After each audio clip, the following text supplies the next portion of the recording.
Welcome to Bringing IP to Life. I'm Anna from Amanya IP and Amanya Design, and I'm joined by my guests to talk about IP. We're going to hear people's stories of their creativity, business, and entrepreneurship. Intellectual property can be a really dull subject until it becomes personal. This is aimed to help see the relevance of IP in everyday life. Welcome to the show. So welcome back. This is Nigel's second part of his chat about his business and creative journey and all the things that he's been creating. And we're going to hear a little bit more from him now.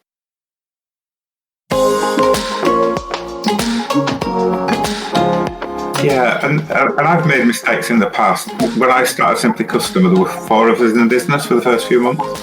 Right. For various reasons, the other 3 dropped out. But as we were creating the customer website, there was a lot of content we were putting on. Right. And it's typically articles with photos, etc. And it'll be about 2 years ago, I got a notification through that we'd got an unauthorised photo on the website.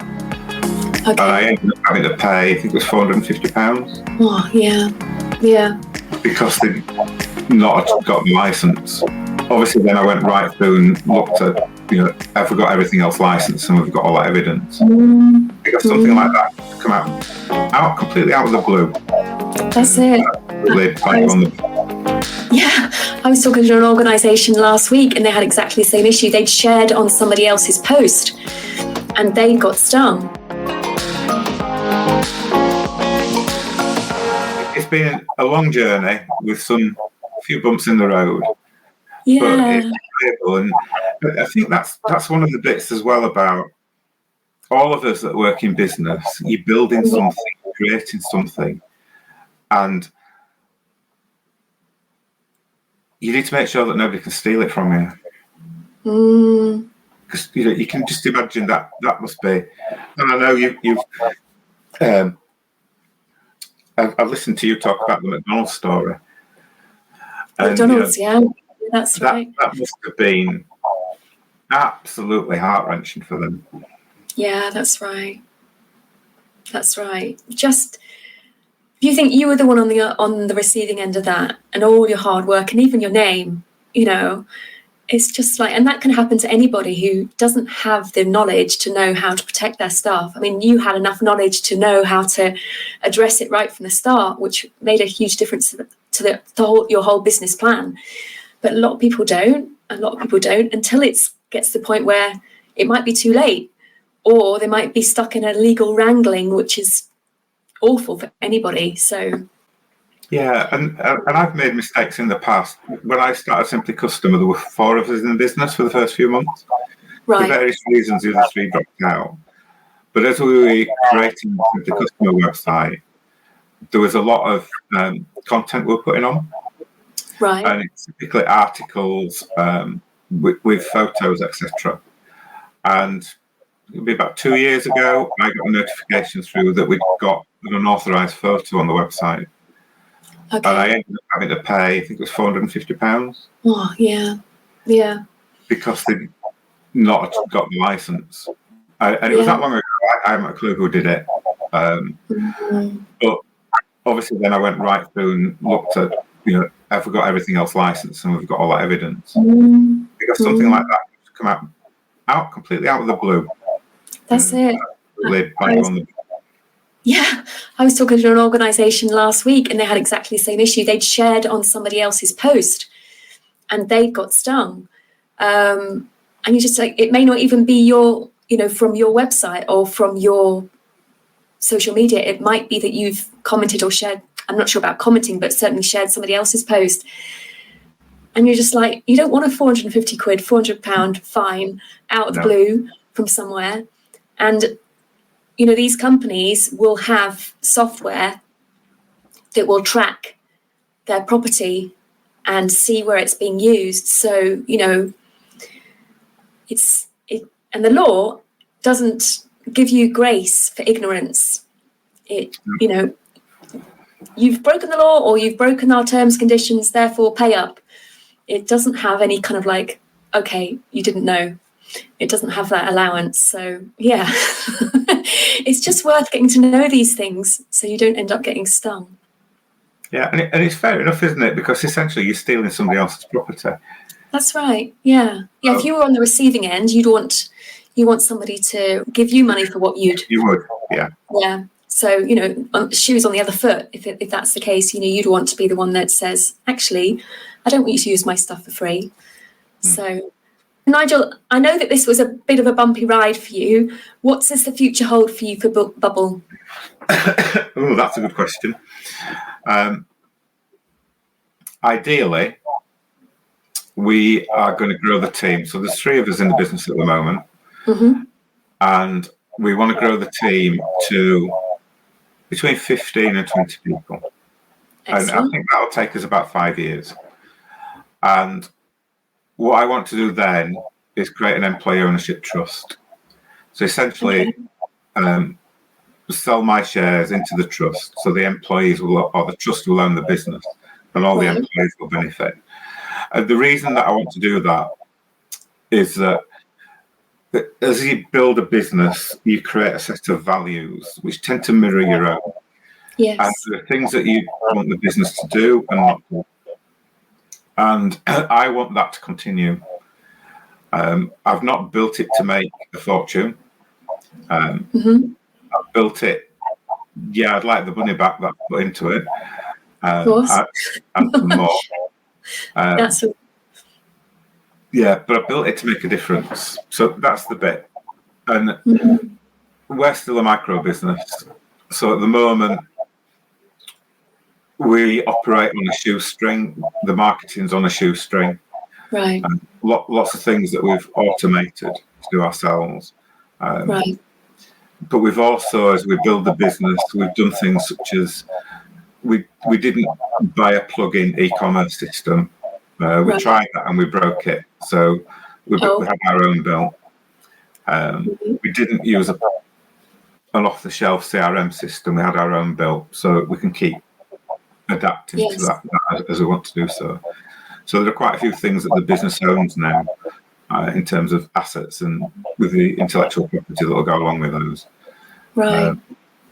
But yeah, so basically through the marketing that we're doing, through partnerships we're talking to people about creating, we'll reach lots and lots of small businesses.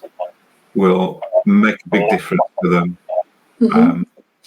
And then we're going to go, well, I want to go international before I finish. Yeah, the model that we've got currently would make that difficult. Right. But I know exactly how I want it to operate.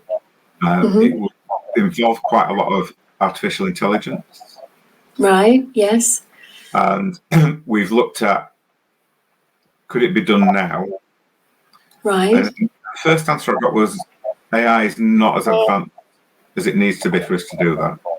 Right. But what we are looking at is, how do we use AI within the business to automate a lot of tasks and get rid of things that I do currently? Okay. So that's underway. Although interestingly, I've been told that Microsoft last year built something that would work in exactly the same way for a different subject matter as the way that I want Bubul to develop. Okay. But they shut it down because it was too powerful. Wow. So I'm going to look into that, and I know how you can create limits around AI, but I think I'm going to end up in the next year or two working with quite a lot of AI experts, and just build and go where we need to go with that, because I think that's going to be a critical piece for every business going forward. Yes. Yeah. Wow. Big dreams, Nigel. Big dreams. You know what? If you don't dream big, you're never going to get there, are you? And to me, that's it. I remember I was talking to a group of business students last year about my business journey. One of their questions was, are there any business leaders that inspire you? Right. And I said, well, I think probably the one that actually Bruce Springsteen's the one that really inspires me, but he's not really a business leader. No. But Richard Branson is someone to admire. Yes. And so, why? And they'd not heard of him. And I said, well, right. bear in mind, this was an 18-year-old I was talking to. Okay. So he started his business selling vinyl records by mail order. Didn't have an office, but he used a phone kiosk. What's a phone kiosk? What's mail order? Oh my. Basically, he started with no money, no stock, no office, nothing. Paid for some advertising. They built it up that way, and now look at him. Yeah, that's right. I think have that drive and that focus and that ambition, and to dream. He's dreamt big and he's achieved it. And he might not have achieved everything that he wants to do, but what's the story? If you shoot for the stars, you might hit the moon. That's right.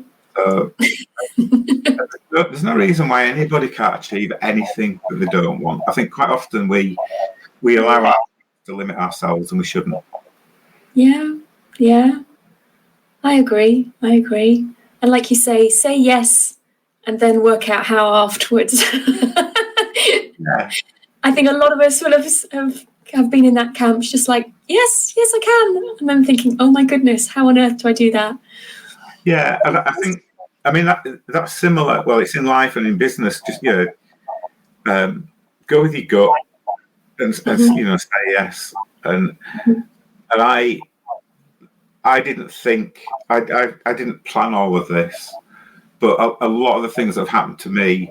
So at one point, I was in Bangkok teaching 13 Ethiopian bank managers about customer experience and customer journeys. Wow. You can't plan to do something like that. No. I've written 3 books. I've got e-learning out there, but it's all because somebody said to me, you should do so and so. What about this? Yes. And I've just gone, okay, yeah, sounds good. I haven't got how to do it, but how do we do it? And then you find the right people to work with, and you can achieve anything that you want to do. Yeah, it's good. It's a real testimony to, just going out there and doing it, and not staying in that place of safety where I don't ever want to live with what if, and you just wonder what could have happened if I'd done this, or what could have happened if I'd done that. I think don't live with that, because that would just be, a niggle that I would just not be able to get over. But actually doing it, and we're going to fail. That's part of succeeding. Getting up and picking ourselves up again and going on is what's important. So and I think and I've failed at lots of things. There's lots of times I could slap myself for why did I do that, or did it do it that way? Yeah. I know now. There've also been. I mentioned one time where I gave up. There was another time where I absolutely hit rock bottom, and my wife came home from work and found me curled up on the floor. And I was in a really bad place. And what I did was I either would have given up, and I would have always thought, what if? And I thought, I can't do this on my own, I need some help. And I reached out to 6 business owners that I knew, and I said, I need help. If I buy you breakfast, will you give me a morning? And that, essentially from that, we created an advisory board. And then people that are at the end of the phone, or we can meet up fairly regularly, talk about what I'm doing, any issues that I've got, any pressures I'm feeling. And they're there to support me all the time. So it's build your network, build people like that are supportive and that you can support. Yeah, that's right. Yeah, it's magic.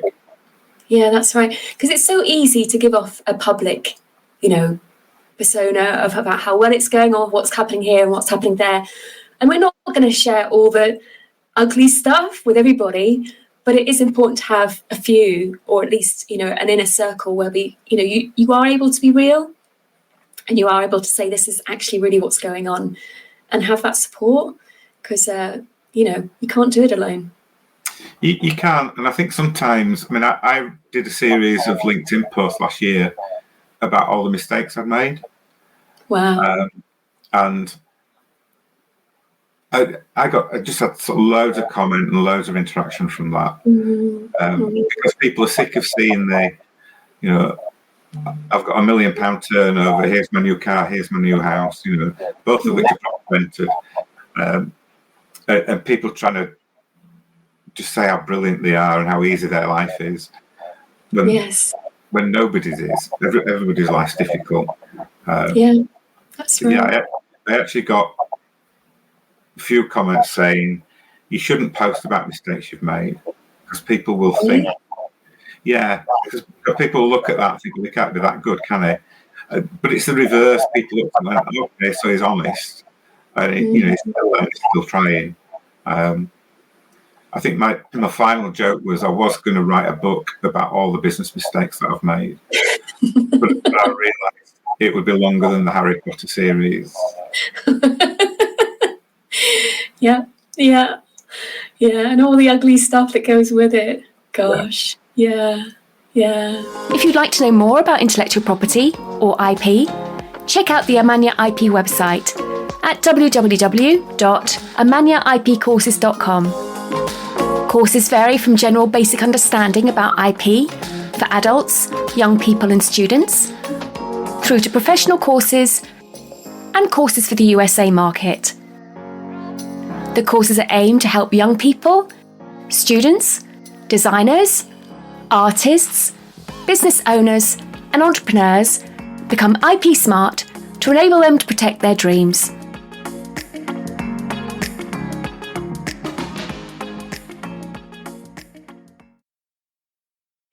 Okay, Nigel, let me ask you, what would be your advice to the younger Nigel about the business journey you've been on?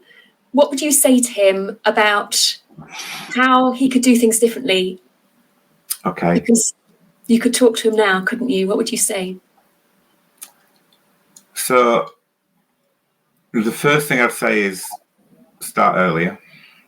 Right. So I was 53 when I started my business. Okay. And there is a reason. And just to sort of take you back a bit, when I was 4 and my twin brothers were 8 months old, my dad worked in a small business. Right. And the two partners had fallen out. One wanted to sell and the other one was going nowhere. And my dad thought he was going to lose his job. So he went to the bank and he borrowed the money to buy the business. And he borrowed about 10 times what he'd borrowed a few years earlier to buy the property. So, it was a big commitment, especially at that time of his life. And he ran that business for 20 years. Right. Never got any advice as he was running it. And he ended up having to close it. It was linked to the textile trade, and as that vanished, he vanished. Yes. And the stress of all of that made him ill, made my mum ill, and we both had really poor health for the rest of their lives. Wow. And that terrified me, thinking I'd never want to go through anything like that. Mm-hmm. I'm going to have a nice, comfortable corporate career, right. Which I did, until the company got taken over and the values of the new company didn't match mine. Right. Yes. And I just turned 50 and I managed to get early retirement and voluntary redundancy. So financially, life's going to be good now. Right. And then I went contracting with large corporates, and got to the point where I hated that because they just don't listen. And that's why I set the business up to work with small businesses and help small businesses. Sorry, it's a long start to the answer. It depends when I met him, but I think there's a few things. One, I think like everybody, I've always had self-doubt. Right. And I would say to him, you can do anything that you want to do. You've just got to keep going at it. Yes. And I think don't be afraid of hard work and long hours, because you're going to have those. Yes. I've had a tendency sometimes to, what's the easy thing Right. to do, rather than what's the smart thing to do. Right. And don't worry if you don't succeed at first. Mm-hmm. But make sure you do something that you absolutely love.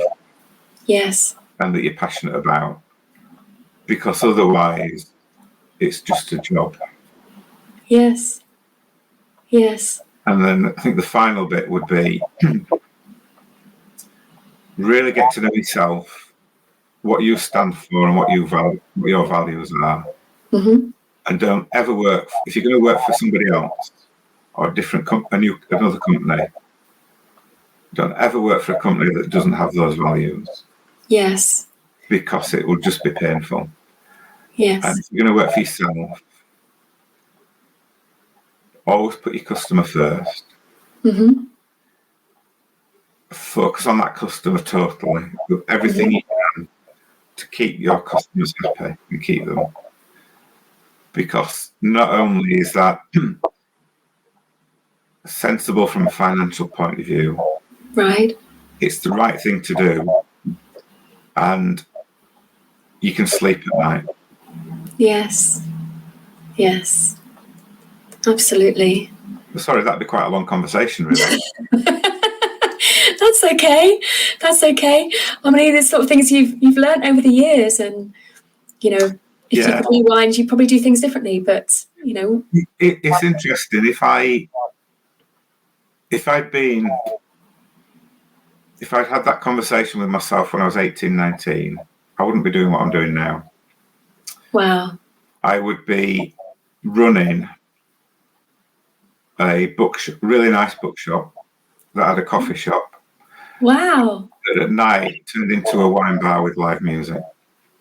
Oh, that's just totally different. Wow. That would have been that. And when I was at sixth form, I decided not to go to university for a year. Right. But then I was going to go, and I wanted to be a journalist and then become a writer. I was going to say I never went to university. I didn't go to university until I was 62. I did my MBA, so I never got to do that. Amazing. I never became a journalist because it just looked like too much hard work. Right. But I've ended up writing and having 3 books published. So I've ended up as a writer. So life works in strange ways, doesn't it?